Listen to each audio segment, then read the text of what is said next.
They told Senior Intelligence Officer Mira Kavanagh that her job was to translate intercepted communications and file reports. That field intelligence work required years of experience she did not have, and that a desk analyst had no business requesting operational authority. The section chief at MI6's Middle East desk said she was overstepping her role when she suggested patterns in the translation work indicated something larger. But in a safe house in Damascus, surrounded by files she had spent 18 months piecing together, Mira would prove that the translator everyone dismissed had just dismantled an espionage network that had been operating undetected for 7 years, and that sometimes the most dangerous intelligence officer was the one nobody thought to watch. Mira Kavanagh was 32 when she joined the Secret Intelligence Service as a language specialist. She had auburn hair, pale skin that burned easily in Middle Eastern sun, and a quiet intensity that made people forget she was in meetings until she spoke. Most colleagues at Vauxhall Cross thought she was exactly what her file said: a talented linguist with an academic background, useful for translation work, but not operational material. She grew up in Belfast during the final years of the Troubles, in a neighborhood where everyone knew which houses were safe and which streets to avoid after dark. Her mother was a schoolteacher, her father worked in banking, and both tried desperately to keep their daughter away from the violence that defined Northern Ireland. But Mira absorbed everything. She learned early that survival meant paying attention to what people did not say, to the gaps in conversations, to the tension that appeared when certain topics arose. Her gift for languages started young. She was fluent in Irish and English by age 8, picked up French and German in secondary school, and taught herself Arabic during university because she was fascinated by the structure.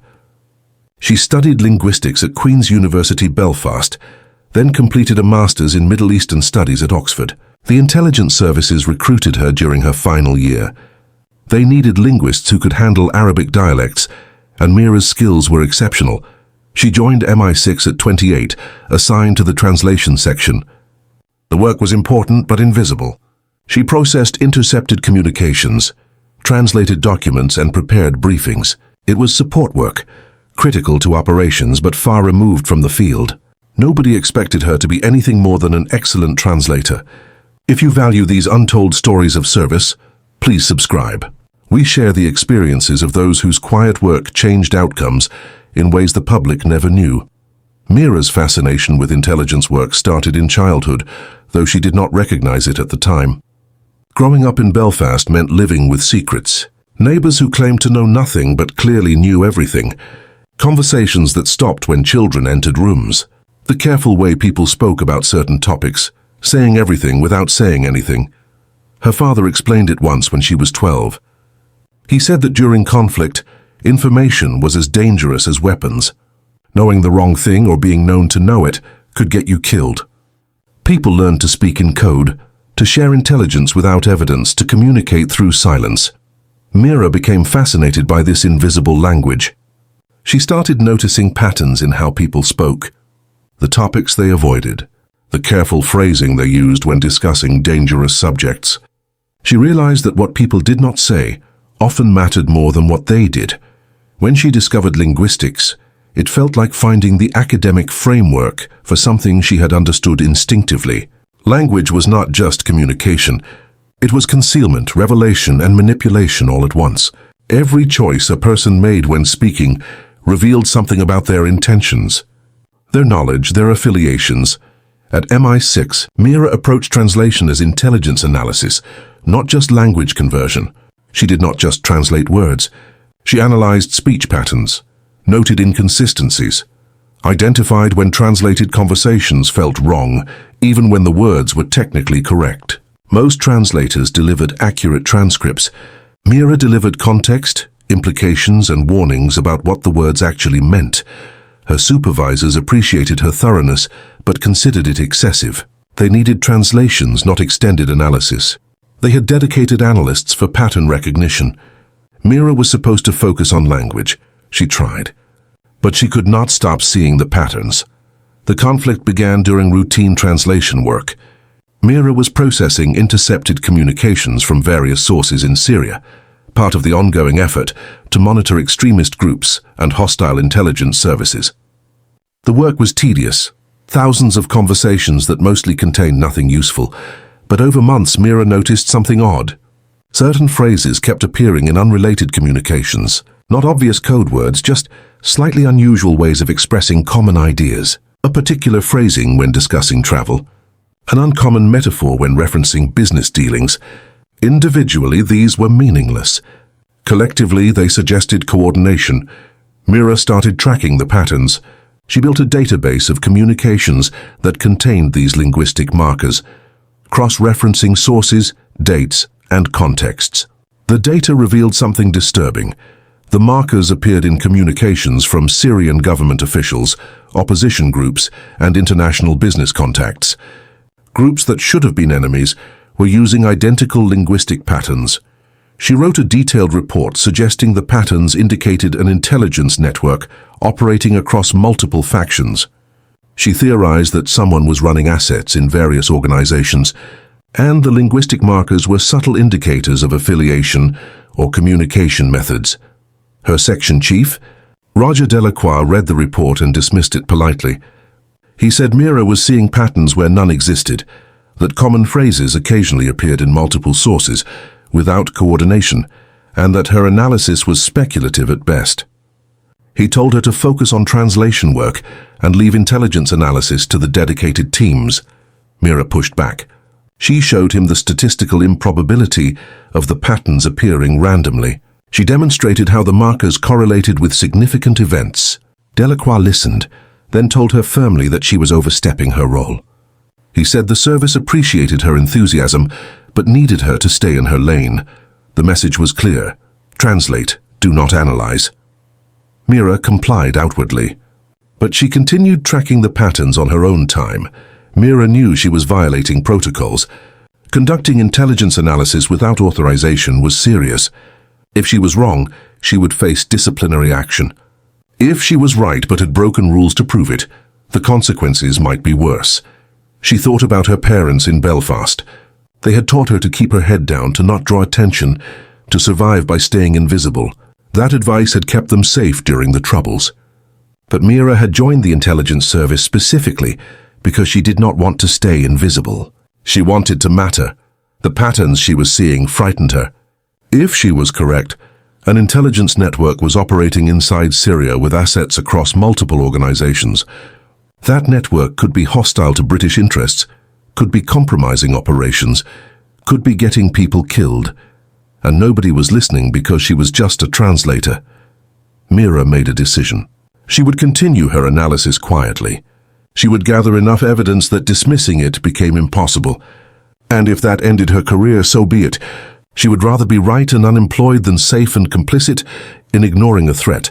She started working 18-hour days, official translation work during normal hours, then her private analysis late into the night. She built detailed files, mapped connections, and identified specific individuals who appeared repeatedly in communications containing the linguistic markers.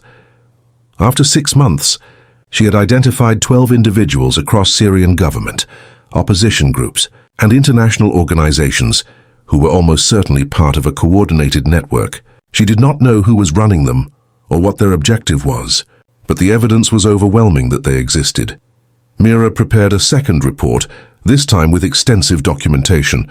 She included statistical analysis, communication timelines, and specific examples of coordination. She requested a meeting with senior leadership, bypassing Delacroix because she knew he would block it.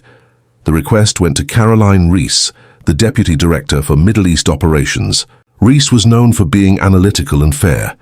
She agreed to meet with Mira, though the tone of her message suggested skepticism. The meeting took place in a secure conference room.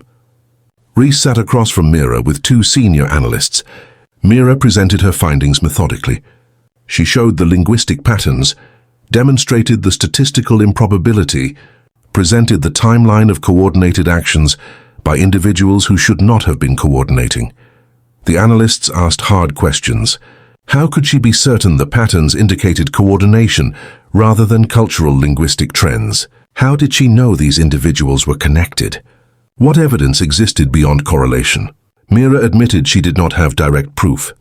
She had patterns, statistics, and logical inference, But she explained that intelligence work often required acting on incomplete evidence. The question was not whether her case was perfect, but whether it was strong enough to warrant investigation. Reese listened carefully. Then she asked what Mira was proposing. Mira said she wanted authorization to conduct deeper analysis with full access to intelligence databases. She wanted to identify the network structure, determine who was running it, and assess the threat to British operations. Reese was quiet for a long moment. Then she said she would authorize limited access for 30 days. If Mira found something concrete, they would escalate. If not, she would return to translation work, and this would be noted in her file as overreach. It was not an endorsement, but it was a chance. Mira spent the next month barely sleeping. With expanded database access, she could cross-reference communications with financial records, travel data, and operational reports. The patterns she had identified became connections. The connections became a network. She identified the spider at the center, a Syrian businessman named Faisal Qasim, who officially worked in telecommunications but appeared connected to everyone. He had business dealings with Syrian government officials, financial ties to opposition groups, and contracts with international organizations. His communications contained the linguistic markers more frequently than anyone else. Mira dug deeper into Qasim's background. He had studied in Moscow during the Soviet era, which suggested possible Russian intelligence connections. His business operations gave him access to communications infrastructure across Syria. His international contacts put him in position to gather intelligence from multiple sources. Then Mira found the critical piece: encrypted financial transfers from Qasim to 12 individuals, the same 12 she had identified through linguistic analysis. The amounts were small, designed to avoid detection. But the pattern was clear. Qasim was paying these people. She had found an active espionage network. Qasim was running assets across Syrian society, gathering intelligence from all sides of the conflict. But who was he working for? Mira traced the money backward.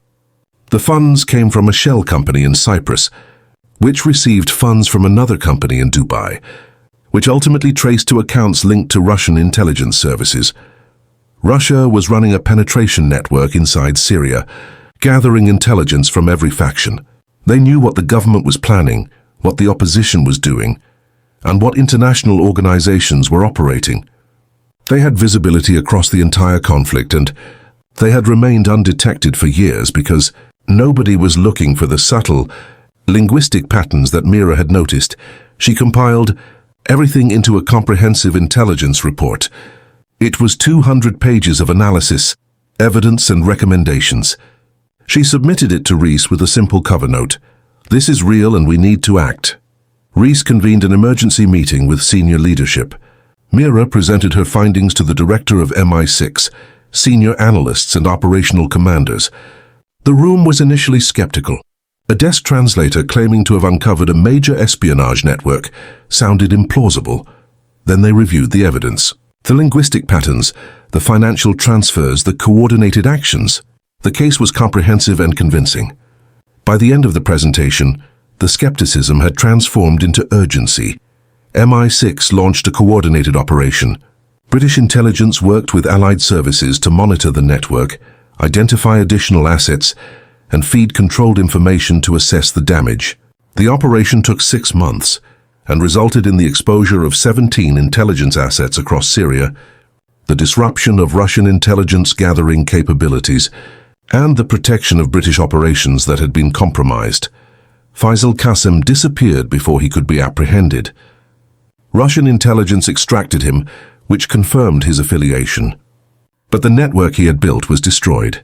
Mira was quietly commended for her work. The operation remained classified, so there were no public awards or recognition. But within the intelligence community, her achievement was significant. A desk analyst had identified and dismantled an espionage network through nothing but linguistic analysis and persistent investigation. Delacroix, her former section chief, never apologized. He was quietly reassigned. Reese became Mira's direct supervisor and advocate. Mira was offered a position in operational intelligence, but she declined. She said she was most effective doing what she had always done, paying attention to language, noticing patterns, and finding the truth hidden in what people said and how they said it. She just wanted the authority to follow those patterns wherever they led. She was promoted to senior intelligence officer and given autonomy to conduct analysis across multiple sources. Her work led to 3 additional network exposures over the following years. Though none as significant as the first, Mira eventually left the service after 12 years and now teaches linguistics and intelligence analysis at university. She does not discuss classified operations, but she tells her students something she learned in Belfast and proved in Syria. People reveal themselves constantly through language. Most listeners hear the words. Intelligence officers hear the meaning beneath them. And sometimes, the quiet translator nobody thought to watch was the most dangerous person in the room, because she understood that intelligence was not about what people said. It was about noticing what they almost said, recognizing the patterns they could not hide, and refusing to ignore the truth just because nobody else was looking for it.